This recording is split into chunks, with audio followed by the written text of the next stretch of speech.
'Twas the night before Christmas. 'Twas the night before Christmas, when all through the house not a creature was stirring, not even a mouse.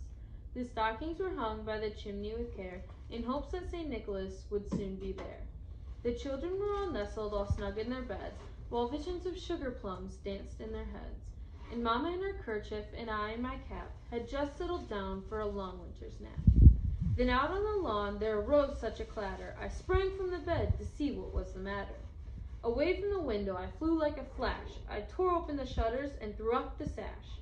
The moon on his breast of the new fallen snow gave a luster of midday to the objects below. What to my wondering eyes should appear but a miniature sleigh with 8 tiny reindeer. When an old driver so lively and quick, I knew in the moment it must be St. Nick. More rapid than eagles on his courser they came, and he whistled and shouted and called them all by name. On Dasher, on Dancer, on Prancer, on Vixen, on Comet, on Cupid, on Donner, on Blitzen, to the top of the porch, to the top of the wall, now dash away, dash away, dash away all. As dry leaves that before the hurricane fly, when they met with an obstacle mounted to the sky. So up to the housetop their coursers they flew, with a sleigh full of toys, and St. Nicholas too.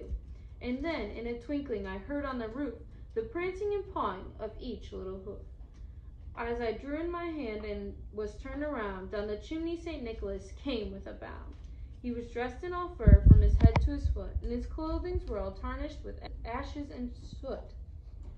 A bundle of toys he had flung on his back, and he looked like a peddler just opened his pack. His eyes how they twinkled, his dimples how merry!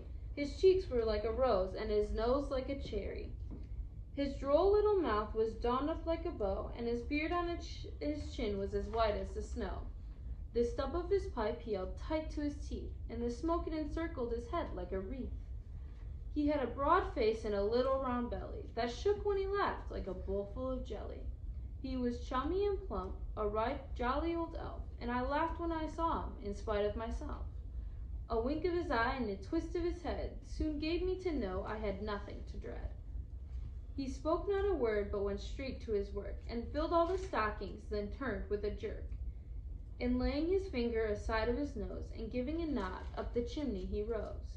He sprang to his sleigh, and gave his team a whistle, and they flew away, all like the down of a thistle. But I heard him exclaim, as he drove out of sight, "Happy Christmas to all, and to all a good night."